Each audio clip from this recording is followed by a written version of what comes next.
Assalamualaikum warahmatullahi wabarakatuh. Perkenalkan, nama saya Raina Nafis Nabila.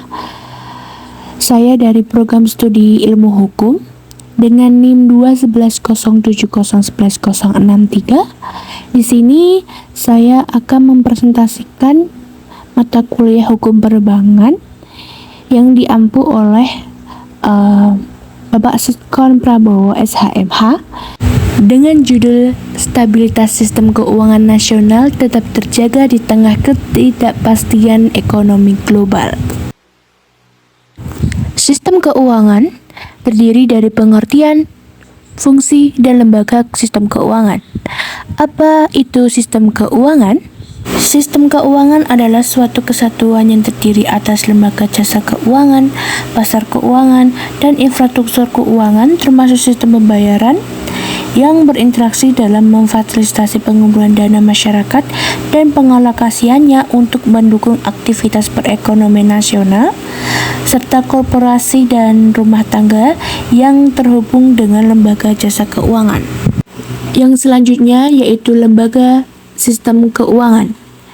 Lembaga keuangan merupakan badan usaha atau institusi di bidang jasa keuangan yang bergerak dengan cara memberikan fasilitas jasa layanan keuangan, menghimpun dana dari masyarakat, dan menyalurkannya kembali untuk pendanaan ke berbagai kegiatan keuangan yang mempengaruhi jalannya perekonomian. Tak hanya itu, lembaga keuangan juga perlu memutar arus uang dalam perekonomian dengan mendapatkan keuntungan dalam bentuk bunga atau persentase. Selanjutnya, kegiatan usaha dalam lembaga keuangan pun berbagai macam, seperti memberikan jasa layanan keuangan, memberikan pinjaman, penyertaan modal, dan lain sebagainya.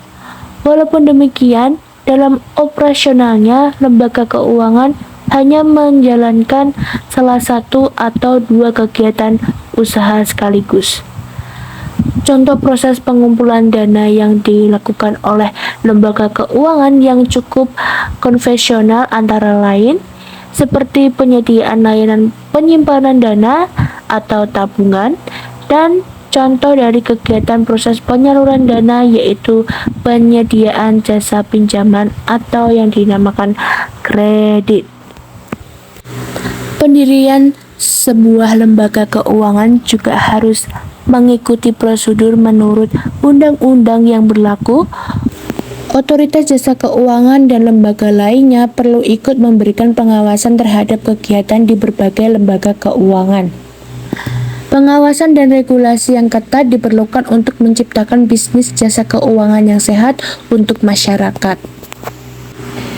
Lembaga keuangan dapat dibedakan menjadi dua, yaitu yang pertama, lembaga keuangan depository atau Depository Financial Institution, yaitu lembaga keuangan yang kegiatannya dapat menghimpun dana dari masyarakat atau simpanan dan dapat menyalurkannya. Kredit terdiri dari bank umum dan bank perkreditan rakyat atau yang disebut dengan BPR.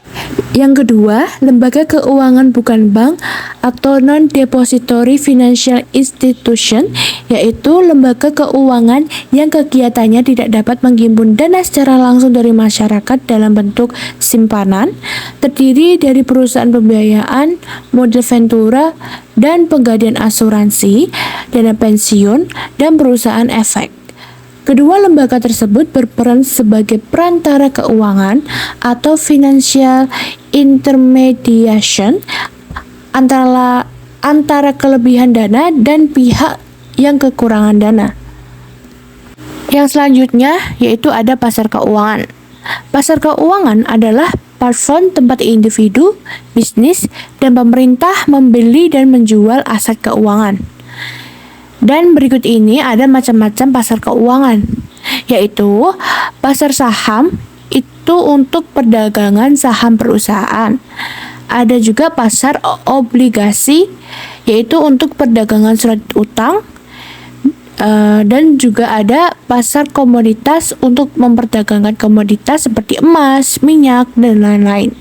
Dan juga ada pasar valuta asing, itu untuk perdagangan mata uang. Yang selanjutnya yaitu sistem pembayaran dan penyelesaian. Sistem pembayaran dan penyelesaian memungkinkan transfer dana antar individu, bisnis, dan lembaga keuangan.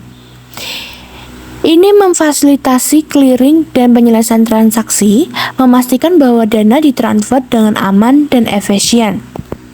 Yang selanjutnya yaitu ada otoritas pengatur.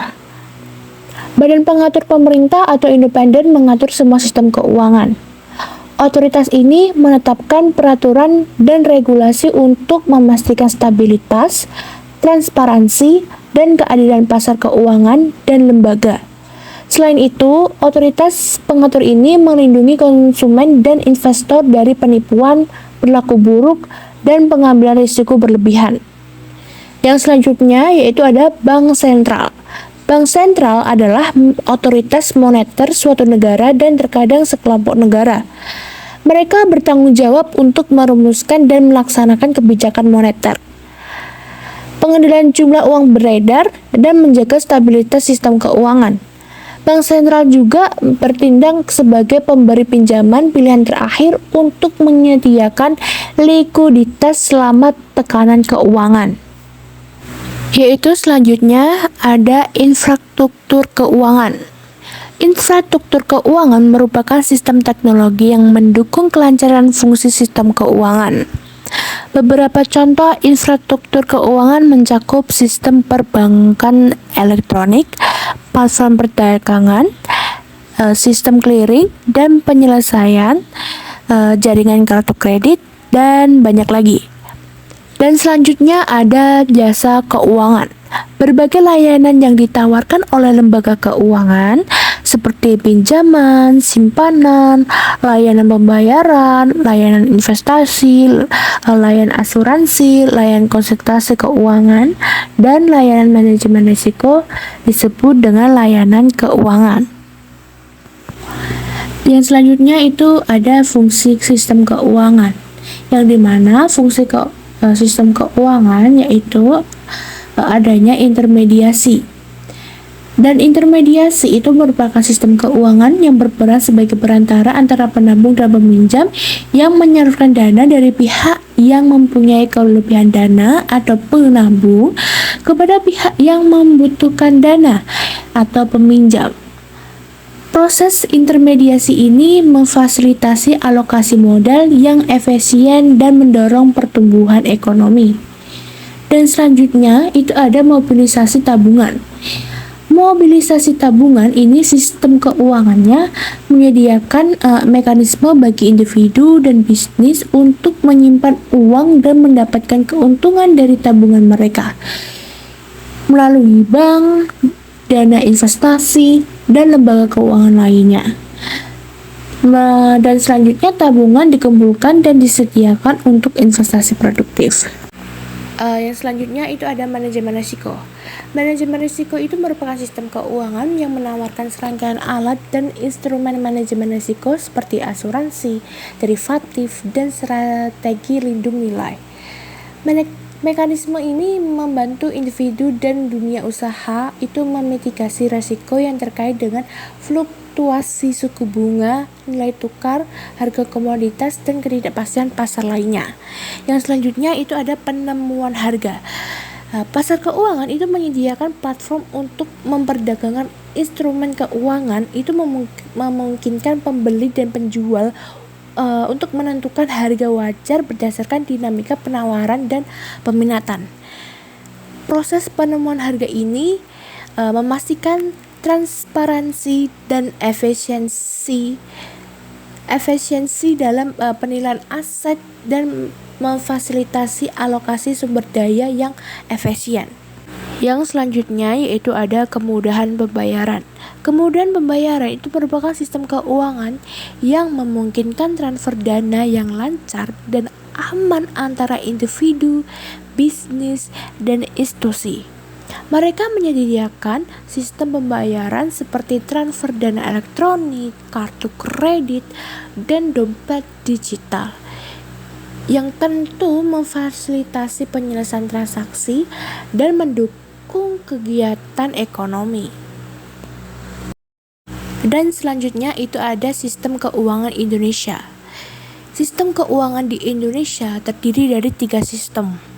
Yang pertama itu ada sistem moneter. Sistem moneter itu tercakup bank dan lembaga-lembaga yang menciptakan uang giral atau Departemen Keuangan, Bank Indonesia, dan bank yang boleh menerima simpanan giro. Yang kedua itu ada sistem perbankan atau Depository Financial Institution. Yang terakhir itu sistem lembaga keuangan bukan bank atau non-depository financial institution. Yang selanjutnya yaitu fungsi sistem keuangan nasional. Yang pertama itu menyediakan mekanisme pembayaran baik dalam bentuk uang, rekanan koran, dan alat transaksi lainnya.